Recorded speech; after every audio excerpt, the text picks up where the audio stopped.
पाकिस्तान के ऑनरेबल वजीर आजम की, जिनको बचपन से ही यूएन में जाते हैं, जहां पर उंगलियों को थूक लगाते हैं, थूक लगा के पेपर्स को आगे कर रहे होते हैं। वैसे पाकिस्तान में तो आवाम को थूक लगाते हैं, चूना लगाते हैं ये लोग, लेकिन एड आ रही है, कभी रशिया से आ रही है, कभी तुर्की से आ रही है। वो गुलाम वाली बन गया। अब इंडिया ने क्या किया, उन्होंने देखा जंग करनी है, ये करनी है, वो करनी है, उन्होंने अपने मुल्क के हालात को बेहतर किया, उन्होंने डॉलर को बेहतर किया, अपनी ट्रेड को बेहतर किया, अपनी बताया गया कि 2 घंटे या इससे ज्यादा की मीटिंग हुई है, लेकिन एक चीज जो वाज़ेह है कि बुशरा बेगम जो है वो अरेस्ट होने जा रही है। तो गिरफ्तार तो होना है इमरान खान ने, तो वो पुराना घरेलू मुलाजिम मुझे कहता है कि बेगम साहब। नमस्कार दोस्तों, आपकी स्वागत। मैं हूं श्रीनिवास, आप देख रहे हैं Shri voice official YouTube channel. पाक पीएम शहबाज शरीफ फ्रांस के दौरे पर है, वहां नापाक हरकतें करते हुए पकड़ा गया, पूरी दुनिया में एक बफून बना। इस हरकतों से पाकिस्तानियों के बेइज्जती देख गुस्से से चिढ़ रहे हैं पाक आवाम। धन्यवाद। आइए देखते हैं आगे। तब से ये बात चल रही है कि स्मगलिंग बंद होगी, काफी फिर स्टार्ट हो जाती है, फिर लोगों की जेबें इसमें भर रही होती है। मजबूर है। पाकिस्तानी डीजल अभी 300 रुपए का पहुंच गया है, 320 रुपए का है। ईरानी पेट्रोल हम गरीबों के। एक तासुर ये भी है जो बुखारी साहब कह रहे थे कि चूंकि चेयरमैन पीटीआई के सर पे ये मिलिट्री कोर्ट की तलवार लटक रही है, इसलिए कुछ हल्के ये चाहते हैं कि ये जो 9 मई के मुल्जिमान का ट्रायल जो मिलिट्री कोर्ट से होने का फैसला है, इसको सुप्रीम कोर्ट से खत्म करवा दिया जाए। और कुछ बात करेंगे रूस की, जहां बगावत का खतरा टल गया। मलेशिया ग्रुप वैगनर ने मॉस्को की जानिब पेशकदमी रोक दी है। वैगनर सरबराह ने अपनी मिलिट्री को कैंपों में वापस जाने की हिदायत कर दी। बेलारूस के सदर ने निजी मलेशिया को बगावत खत्म करने पर राजी किया, कहा खूनरेजी नहीं होनी चाहिए। वैगनर ग्रुप ने अपने फौजियों की सिक्योरिटी की जमानत पर बगावत तर्क कर दी। हमारे वजीर आजम चांद चढ़ाने के लिए बहुत ज्यादा मशहूर हैं। एक बार फिर से फ्रांस में चांद चढ़ा के आए हैं, जहां पर एक लड़की की छतरी लेकर ही भाग गए। ऐसे भागे कि उस लड़की को जो है भीगता हुआ छोड़कर 9-2-11 हुए। अपने कोट के बटन्स भी उल्टे लगाए हुए थे और वहां पे सारे लोग हैरान और परेशान होकर देख रहे थे कि ये कहाँ का वजीर आजम है जो अपनी छतरी लेकर जो है वो भाग गया। वो लड़की बेचारी छतरी लेके खड़ी रही, वो भीगती रही, उससे पकड़ी छतरी और बल्कि खींची उससे छतरी और वहां से 9-2-11 हो गए।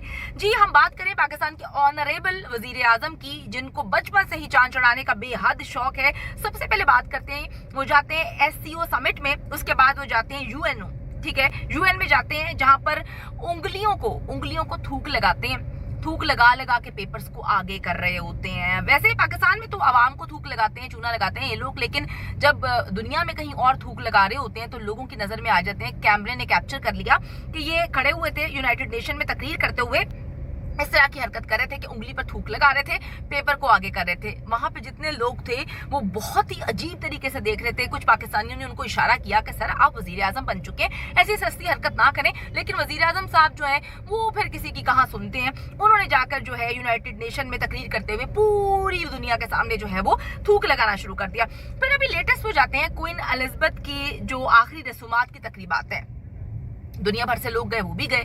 वहां पे जाते हैं जी, वहां पर जाकर वो क्या करते हैं, शेरवानी पहन के गए, ऐसे जैसे कि किसी शादी में जा रही हैं। ना सिर्फ यहाँ पर मैं ये बताऊंगी कि उन्होंने अपने आप को समझा कि यहाँ पे क्वीन एलिजाबेथ की जो है वो शादी हो रही है और वो वहां पे शेरवानी पहन के पहुंच जाते हैं और वहां पे जाकर जो है ऐसे फोटो शूट करवा रहे थे, ऐसे फोटो सेशन करवा रहे थे जैसे कि कोई दुल्हा हो और अभी अभी शादी हुई हो। तो लोगों को बड़ा वेट लगा कि ये कैसा वजीर आजम है कि ताजियत करने आया है, शेरवानी पहनी हुई है, बड़ा सूटेड बूटेड है और उसके बाद जो है पकड़ के अपना फोटो शूट करवा रहा है। लोगों को बहुत अजीब लगा। उसके बाद जो है अपनी बारात समझ ली थी शायद वजीर आजम साहब ने, या उनको मौका नहीं मिलता पाकिस्तान में इस तरह से बनने संवरने का, क्योंकि मरियम साहिबा जो है अक्सर उन पर तनकीद करती हुई नजर आती है। बाहर जाते हैं तो वो फ्री हो जाते हैं, उनको लगता है कोई मुझे देख नहीं रहा, लेकिन कैमरे की आंख उनको कैप्चर करती है और बाद में जो है पूरी की पूरी मीडिया पे जो है ये तमाशा चलता है। ऐसा पॉसिबल नहीं है कि जनाब कहीं पर जाएं और वहां पर भंड मार के ना आए। ये क्लिप सबसे पहले मैं आपको दिखाऊंगी। इस क्लिप को देखकर जो है आपको बड़ा मजा आएगा, बड़ा एंजॉय करेंगे। जरा ये देखें, ये क्लिप जरा मुलाहिजा फरमाएं। ले ली ओ भाई, आपने छीन ही लिया था छतरी को, तो उस बेचारी को भी बारिश में जो है छतरी के नीचे लेकर आ जाते। अपनी तरफ से स्मार्ट बने, कोट के बटन जो हैं वो भी ऊंचे नीचे उल्टे लगा के अंदर गए हैं, ठीक है। वो इतने एफिशिएंट बने, वो बेचारी बगैर छतरी के जो है वो जा रही है, उससे छतरी छीनी और एफिशिएंट बनते आगे आगे निकल गए। वो बेचारी भीगती भी जा रही है। अंदर आते हैं, ऐसा लग रहा था कि गले मिल लेंगे इनके, लेकिन फिर इनको याद आया कि ओहो हो नहीं, मीडिया है, हाथ मिलाने पर ही इत्तेफाक करते हैं। तो बड़ा ये वियर्ड की वजह से जज ना करें। फिर जी मोहम्मद बिन सलमान से भी भीख मांगते हुए एक वीडियो क्लिप जो है वो वायरल हो रहा है। सबसे पहले आप इस क्लिप को देखिए।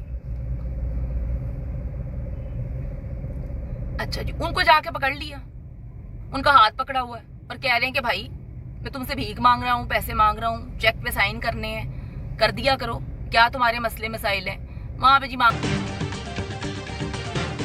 रूस में मुसल्ला बगावत का आगाज, व्हाइट हाउस में हलचल, बाइडन ने इत्तेहादियों से राब्ते शुरू कर दिए।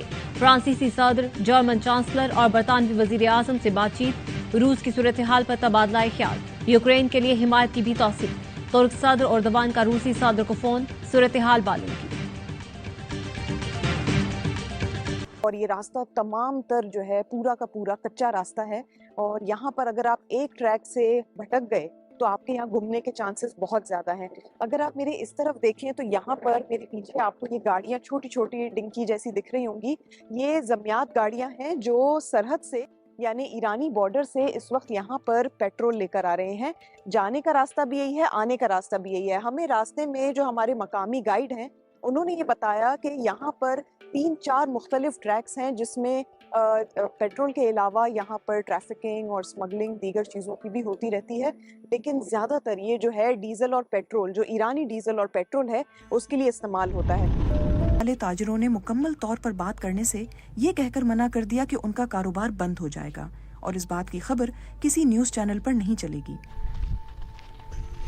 एड आ रही है, कभी रशिया से आ रही है, कभी तुर्की से आ रही है। वो गुलाम वाली बन गया। अब इंडिया ने क्या किया, उन्होंने देखा जंग करनी है, ये करनी है, वो करनी है, उन्होंने अपने मुल्क के हालात को बेहतर किया, उन्होंने डॉलर को बेहतर किया, अपनी ट्रेड को बेहतर किया, अपनी पॉलिसीज दी हैं, टेक पे जोर दिया, अपना मेडिकल बेस्ट प्रोफेशनल्स उनके निकलते हैं। तो ये चीज़ें होती हैं जो एक कौम को खड़ा करती हैं और इन्वेस्टर्स को वहाँ पे लेके जाती हैं। यहाँ पे फुदू खाता लगा रहता है, कभी इमरान खान भाग गया, कभी कोई भाग गया, मुल्क बंद कर दो, सड़क बंद कर दो।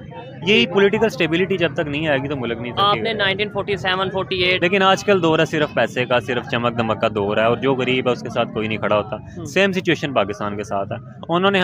लेकिन अब जब वो देखते हैं कि यार दुनिया एटम बम और ये लड़ाई झगड़े बॉर्डर शॉर्डर इनसे निकल के तरक्की की तरफ जा रही है, वसाइल पैदा कर रही है, अपनी इकोनॉमी को मजबूत कर रही है, तो वो लोग उधर शिफ्ट हो गए। उन्होंने नहीं कहा कि यार अब जंगें होंगी ये वो, जैसे देखें यूएस और कनाडा का बॉर्डर ओपन हो गया हुआ है, कोई वहाँ पे आर्मी का बंदा नहीं खड़ा।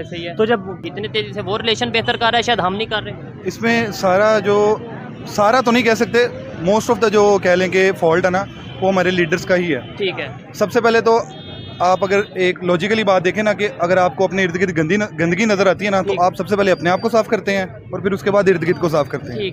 ठीक है, अब हमारे लीडर्स क्या करते हैं कि शुरू से लेकर अब तक, लियाकत अली खान के बाद से लेकर अब तक हर लीडर जो आता है वो अपना घर देखता है, अपनी जेब देखता है, अपने बीवी बच्चे देखता है, अपने रिश्तेदार देखता है, उनको पावर में लाता है, पैसे में लाता है, साइड पे हो जाता है। फिर अगला आता है, वो हमें बहुत अच्छा लगता है, वो अपनी पावर बनाता है, पैसा बनाता है, साइड पे हो जाता है।